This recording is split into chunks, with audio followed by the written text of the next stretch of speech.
Welcome to Missing the Mark, where we look for meaning in strange places. I'm Christopher. Hi, this is part 2 of where I look at a talk that Sam Harris gave a number of years ago on forming a scientific morality. In part 1, I talked about the introduction. Part 2 is where I look at the meat of his argument, where he really tries to do the work of forming a scientific morality. So, here we go. But people of faith, really to a man, are worried that unless we have a universal moral framework, unless we have a sense that words like good and evil and right and wrong actually mean something, then humanity will lose its way. And I actually share that fear. And I should point out that not all atheists do, but I do. And I want to tell you when this concern was first seared onto my brain. By the way, I'd like to mention, I rather respect Sam Harris for this, that he's actually taking this problem seriously. So there's a lot that I disagree with Sam about, and a lot he gets wrong, but he gets this right. This concern, the fact that he's concerned about this, at least at the time this was recorded, which was many years ago, that I think is something that we should all respect. I was at a meeting at the Salk Institute. I believe it might have been one that Richard was at as well. And I gave a talk about morality, and I argued, as I will here tonight, that morality must relate at some level to questions of human and animal well-being. And the moment we admit this, we can see that certain moral codes are in fact worse than others. And I cited as an example the misogyny and sadism of the Taliban as an example of an orientation that was obviously less good than others. And at the end, another invited speaker approached me and said, how could you ever say, from the point of view of science, that forcing women to wear burqas is wrong? And I said, well, because the moment you admit right and wrong has something to do with human well-being, then it's obvious that forcing half the population to live in cloth bags and beating them or killing them when they try to get out is not a good way of maximizing it. And she said, well, that's just your opinion. And I said, okay, well, let's make it easier. Let's say we found a culture that was removing the eyeballs of children, every third child, say. Would you then agree that we'd found a culture that was not perfectly maximizing human well-being? And she said, well, it would depend on why they were doing it. So after my eyebrows returned from the back of my head, I said, okay, let's say they're doing it for religious reasons. Let's say they have a scripture which says every third should walk in darkness or some such nonsense. And she said, well, then you could never say that they were wrong. Now, you should know that I was speaking to a woman who was quite a sophisticated student of philosophy and science. In fact, she has since been appointed to the President's Council on Bioethics in the United States. She's one of 13 people advising President Obama on all of the ethical implications of medicine and progress in related science and technology. And she had just delivered a perfectly lucid lecture on the moral implications of advances in neuroscience, and she was especially concerned that we might be subjecting captured terrorists to fMRI-based lie detection technology. And she thought this would be a truly unconscionable violation of their cognitive liberty. So on the one hand, her moral scruples were really finely calibrated to recoil from the slightest perceived misstep in our war on terror, and yet she was totally detached from the very real suffering of millions of women in Afghanistan at this moment. So I view this double standard as a problem. And strangely, this is the erosion of basic common sense and moral goodness that religious people tend to be worried about. Now, I hope it's obvious to all of you, and will be even more obvious at the end of this hour, that religion isn't the answer to this problem. But it's inconvenient that the people who tend to agree with me about the necessity of a concept of moral truth are, by and large, religious demagogues and not our fellow secularists. That, in general, just incidentally is a warning sign. Not always, but it's often a warning sign that when the people who are who are far more correct about an extremely basic issue tend to be on the other side. It's a red flag. Certainly not atheists. So now, how do we find ourselves in this situation? How is it that religious dogmatists and many scientifically oriented secularists agree about the limits of science? Well, it's thought that there are two quantities in this world. There are facts on the one hand, and there are values on the other. And it's imagined that these two are discrete entities that can't be understood in monistic terms. And it's imagined that science can't say anything about value. Science can't tell us the answers to the most important questions in human life. How should we raise our children? What constitutes a good life? In principle, science can't touch these things. Of course, everyone agrees that science can help us get what we value. I mean, once we agree that we value something, then science is a very useful tool. But it can't tell us what we ought to value. And so it's thought from the point of view of science that when we look at the universe, we just see one event following another. We just see a concatenation of causes. And there's no corner of the universe that announces certain events as good or bad or right or wrong. We make those judgments. But in doing that, we seem to be broadcasting our preferences onto a reality that is intrinsically value-free. And where do our preferences come from? Where do our notions of right and wrong and good and evil come from? Well, they clearly are the product of apish impulses and social emotions that have been drummed into us by evolution. And then they get modulated by culture. So you take something like sexual jealousy, for instance. We come from a long line of primate ancestors that were probably quite covetous of one another, despite the fact that everyone was covered with hair. And this possessiveness gets modulated by culture, and so we have something like the institution of marriage, say. And therefore, from the point of view of science, when you look at a statement like it's wrong to cheat on your spouse, it seems like that statement doesn't really track reality in any deep sense. This is just how apes like us learn to worry when we acquire language. It's just conventionally wrong. It can't be really wrong from the point of view of science. This is just an improvisation we're doing on the back of biology. Actually, there's a further problem. I don't want to get into too much. And this is something that is going to undergird a bunch of what he's saying, is that when we say that this is wrong, only some of us say that.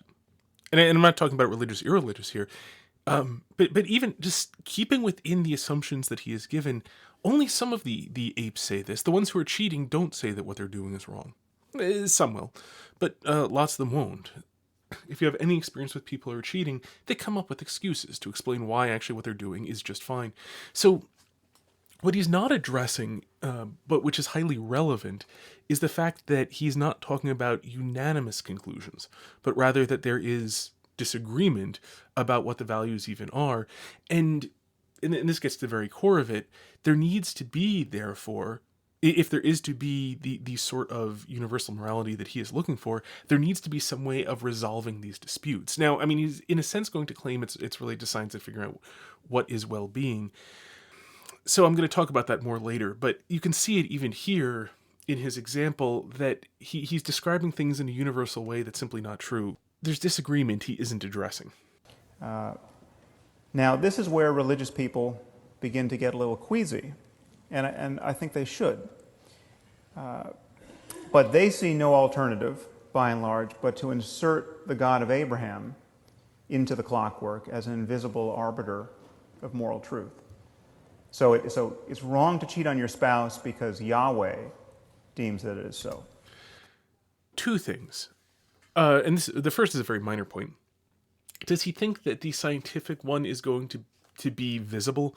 That you're going to see the moral arbiter? I mean, given that science is, properly speaking, essentially an action, and therefore it's things that people do most of the time you're not there to see happen.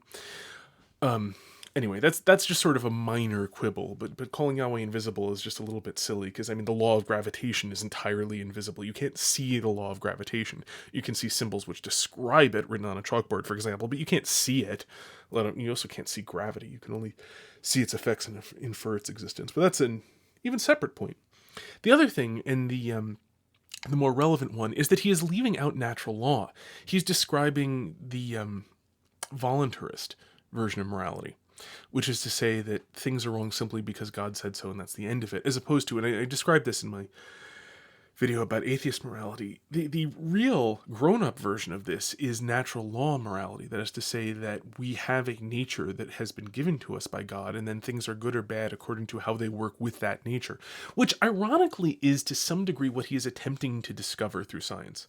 What he's really trying to do, and I'm kind of giving spoilers, I suppose, but it is to get at a natural law morality, that we have a nature, and therefore, because of that nature, some things promote our happiness and some things don't, and so on. And there's going to be a massive problem that's coming up with that I'll discuss later.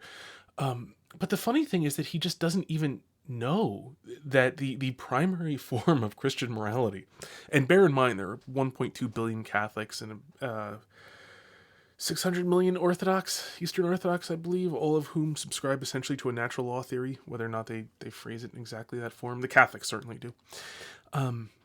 And so he's got such a narrow view. He's talking about a small subset of Christians who go essentially a voluntarist route and say that things are wrong simply because God says so, and will punish people for doing them, and that's the end of it. Which, as I described in my video on atheist morality, and contrasted that with religious morality, is that that's the children's version, because that's really simple and easy to understand, and it's the only thing he knows. But I will give him points for trying to find the grown-up version on his own.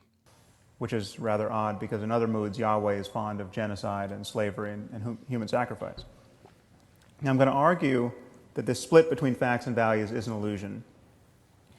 And my claim is that values are a certain kind of fact. They are facts about the well-being of conscious creatures. They are facts about the kinds of experiences it's possible to have in this universe. Now, in claiming that values reduce to the well-being of conscious creatures, I'm introducing two concepts: consciousness and well-being. Oh, I'd also like to praise Sam Harris here for actually being relatively systematic, in a sensible sort of way, where he is identifying the things that he is introducing rather than trying to slip them by. So he's not defining every term he uses, because that would be absurd, but he's actually doing a good job of doing what an honest man should, and identifying what are the things that might be hard for people to accept or different than the way people think, drawing attention to them, and then pointing out what he means and justifying them. So I want to say Sam Harris here is doing a good job this way. Let's start with consciousness. This, to my eye, is not at all an arbitrary starting point. Okay, imagine a universe without the possibility of consciousness. Imagine a universe just filled with rocks. Okay, there's nothing that it's like to be in this universe.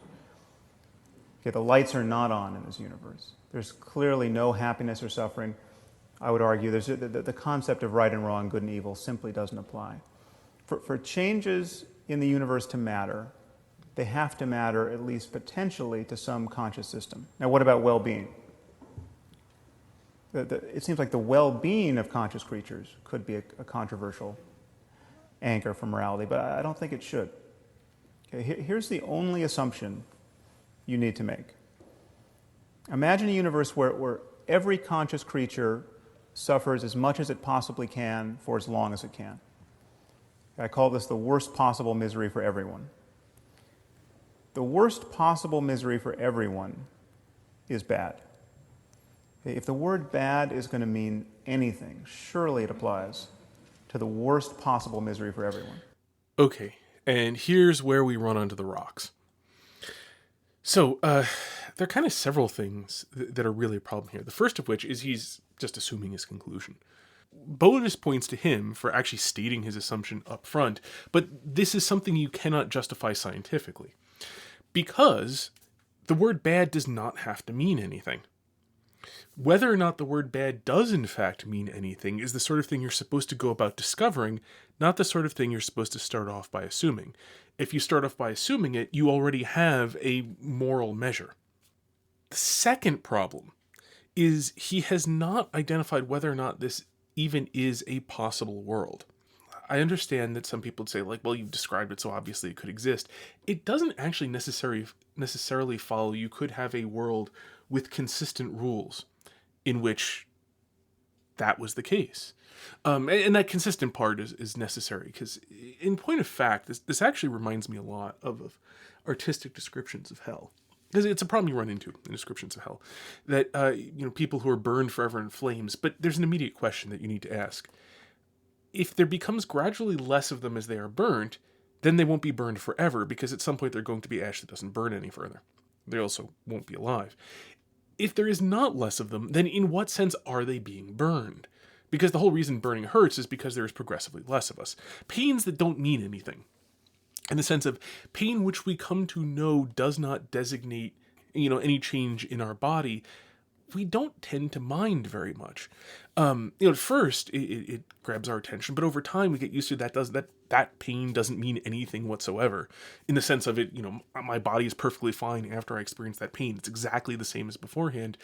And so, just the nature of how we work is that over time we just become less and less sensitive to it, because we know it doesn't mean anything. And not so much on a conscious level as a subconscious level. But in any event, flames that stimulated your your heat receptors, but didn't actually hurt you in any way, any shape, or any form, would eventually become nothing to us. They just become background.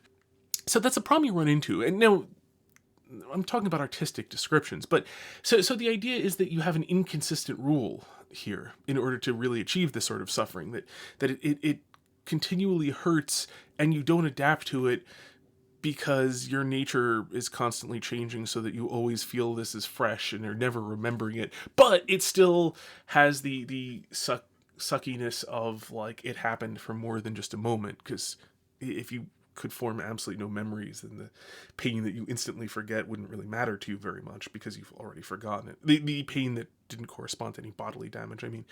So it's in essentially an entirely inconsistent system in order to accomplish something without having any of the effects of the accomplishment. And it is not at all clear he isn't talking about a similarly inconsistent system.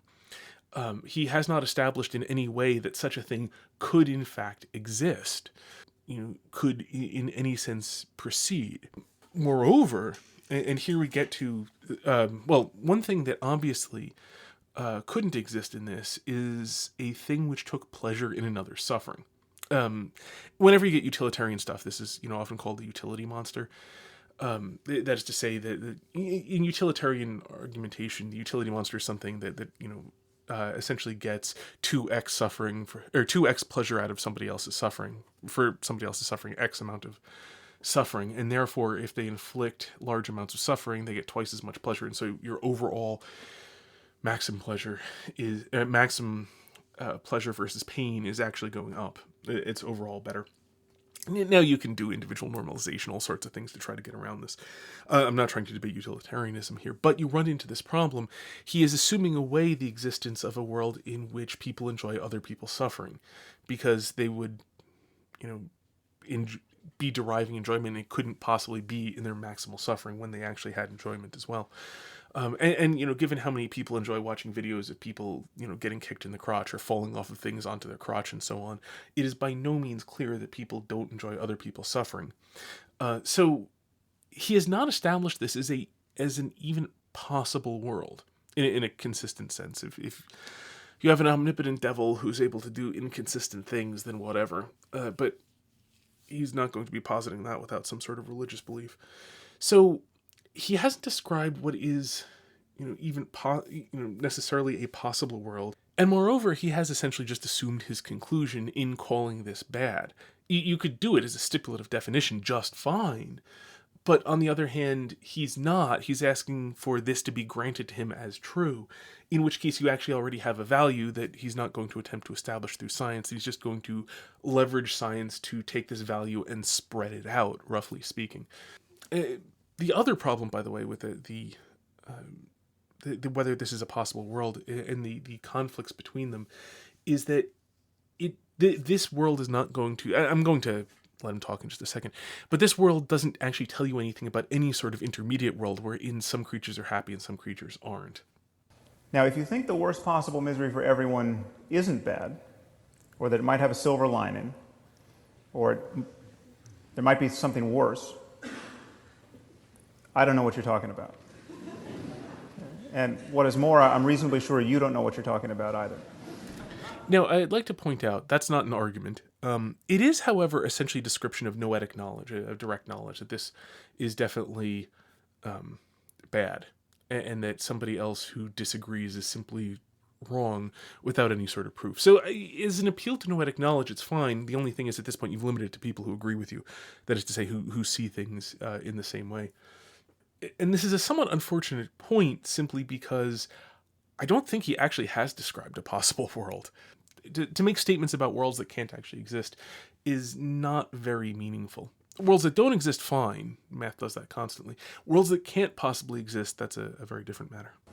The moment you admit this, the moment you admit that the worst possible misery for everyone is the worst outcome, okay, then you have to admit that every other possible experience is better than the worst possible misery for everyone. So a continuum opens up.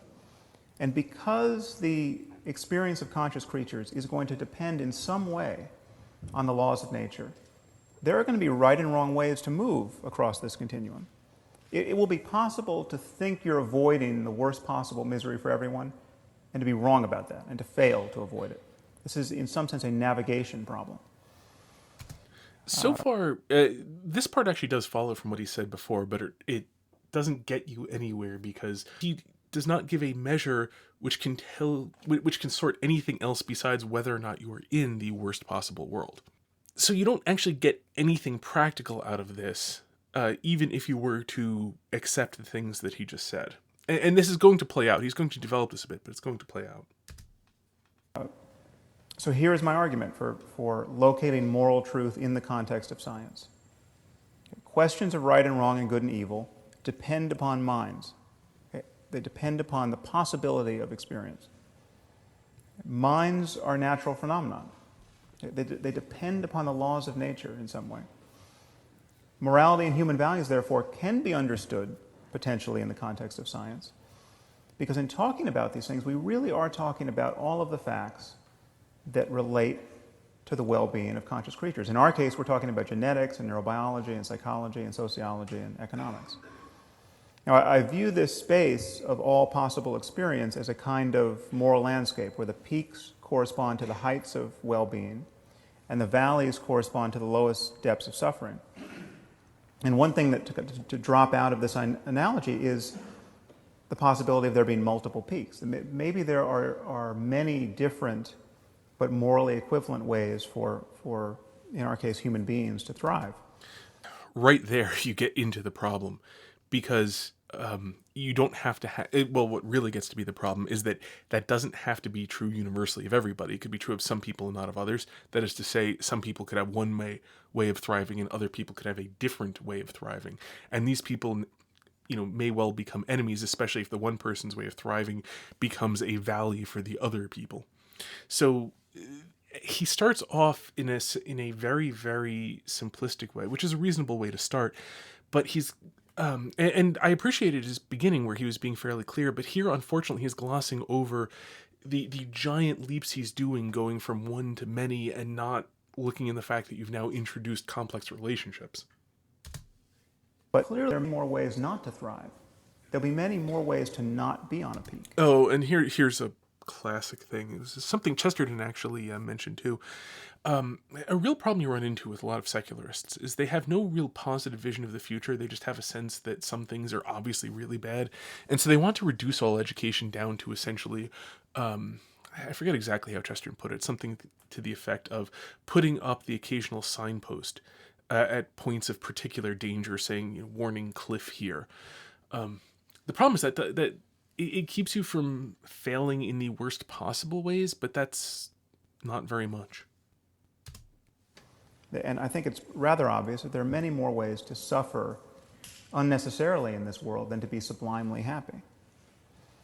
Now, the Taliban are still my favorite example of a group of people who are struggling mightily to build a society that is obviously less good than others on all. Okay, now here again we come to this is a part where he is assuming an amazing amount of stuff because we are no longer, this is not stipulative.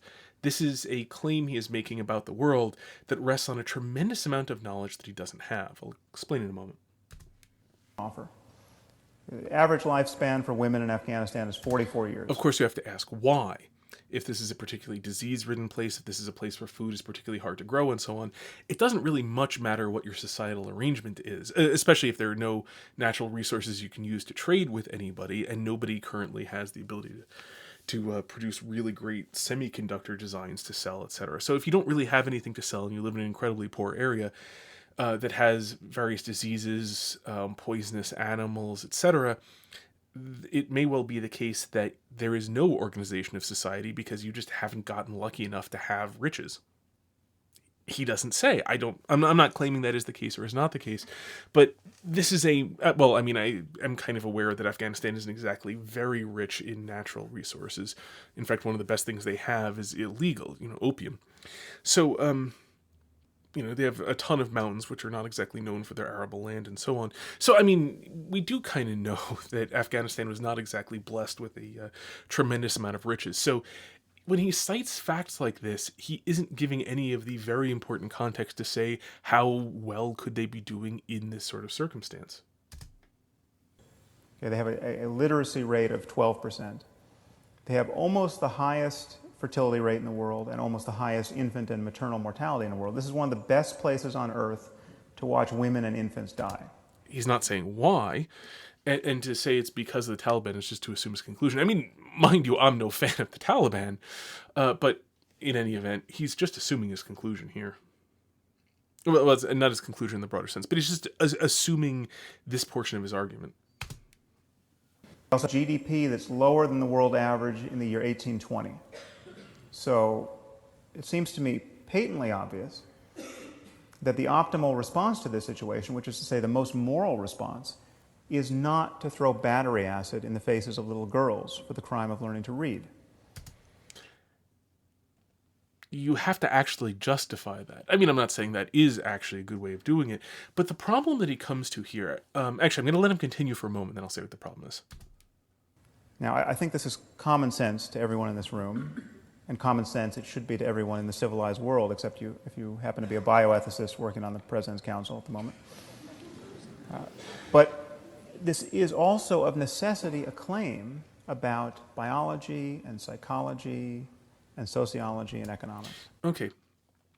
The problem that he did not just address is that it is always possible in the, to use the analogy he gave before of the moral landscape with its peaks and valleys, that you are presently in some sort of valley, and if you, and next to you there are only very small peaks, but if you cross some valley, there's a much, much higher peak on the other side. So you have to go down before you can get up again, but if you do so, you'll be much better off.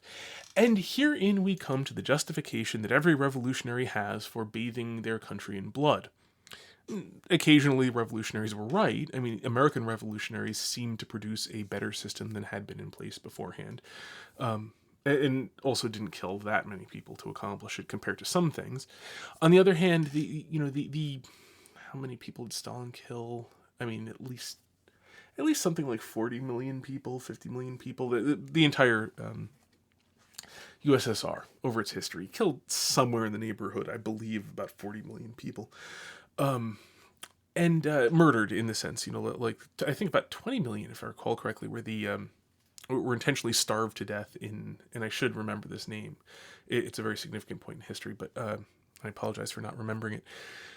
But were starved to death in Ukraine on purpose because it helped out. And this is where revolutionaries always have their arguments for all the horrible things that they do, that yes, we're descending at the moment, but it's because there's a much higher peak over there on the other side of this valley. And there is no particular way of resolving with complete certainty in this sort of sense whether or not that actually is the case, especially given how much is dependent on the actions of what people choose to do.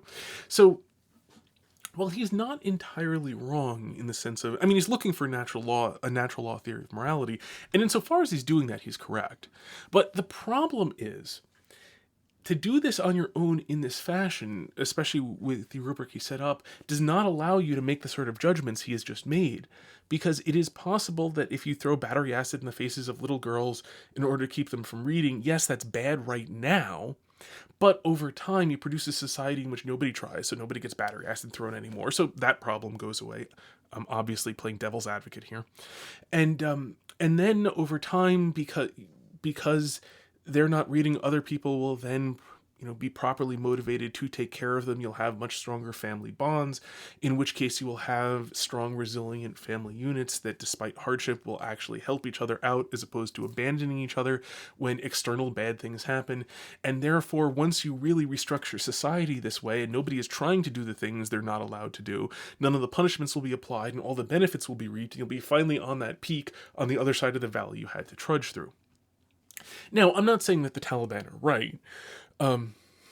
Obviously, the Taliban, by not being Catholic, are wrong. However, this is how they are thinking, and this is the argument to which Sam Harris would have no response, given the system that he set up. That he has no grounds on which to say there is not, in fact, a peak on the other side of this valley. I mean, he can declare it, as he just did, and say that, well, obviously we all know this to be the case. But at that point, by the time you simply directly know the answers to complex moral questions. I mean, I think he didn't actually appreciate the nature of the complexity, because this is, the example he gave is part of a larger system, and he was addressing it as if it was the only thing, to be perpetuated on exactly as it is, rather than a way of getting to someplace else.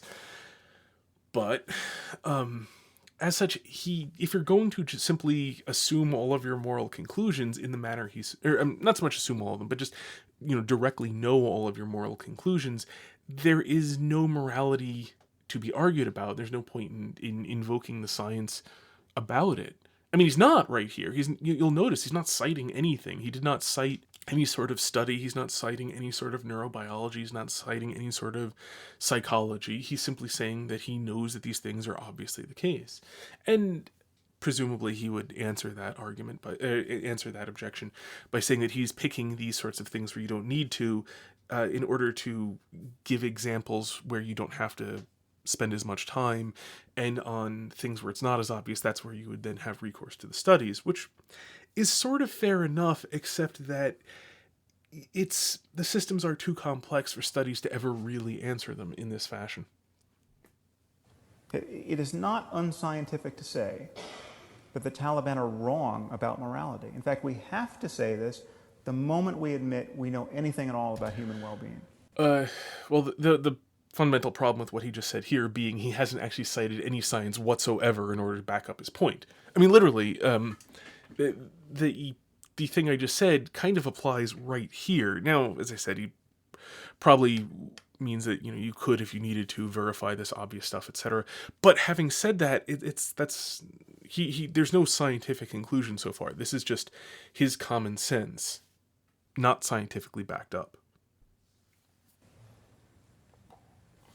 Now, some people with a little philosophical training may begin to wonder, well, who's to say that if a father wants to burn his daughter's face off with battery acid, he's wrong in any objective sense? Okay, who's to say we should value the well-being of little girls? Who's to say that the father doesn't have an alternate but also legitimate conception of well-being? Now, moral skeptics of this kind invariably cite David Hume's famous distinction between is and ought. The notion is you can't get an ought from an is, which is to say that science can only give us a descriptive account of the way the world is, and there's no way to move from that account to an account of how the world ought to be. Now, I happen to think this is a trick of language. This notion of ought, this falls very much into Wittgenstein's notion of philosophy as a battle against the bewitchment of our intelligence by means of language. And people are mightily bewitched by words like ought and should and moral duty. Now, to ask whether we ought to avoid the worst possible misery for everyone, on my view, is nonsensical. If we ought to do anything, if we should do anything, if we have a moral duty to do anything in this universe, it's to avoid the worst possible misery for everyone. Again, this is just him assuming his conclusion. There's actually another point, a much stronger counter-argument to what he's saying here that he's not addressing at the moment, which is that since human beings are evolving, we're not all the same.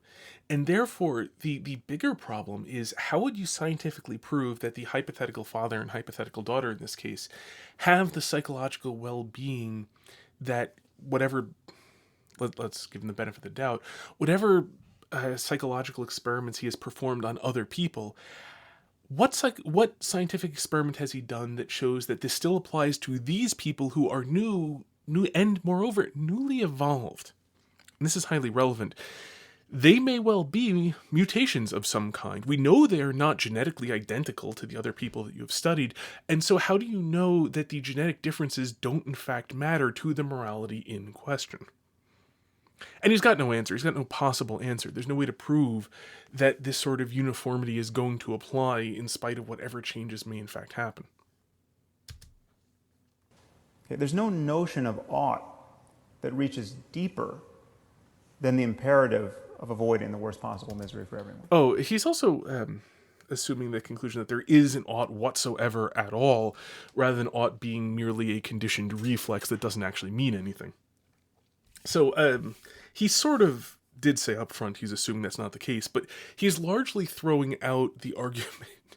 He's largely throwing out the position of most of the people who disagree with him, because most people disagree with him not by saying that there is some natural law, but it's different for everybody, which is something that he could not answer anyhow.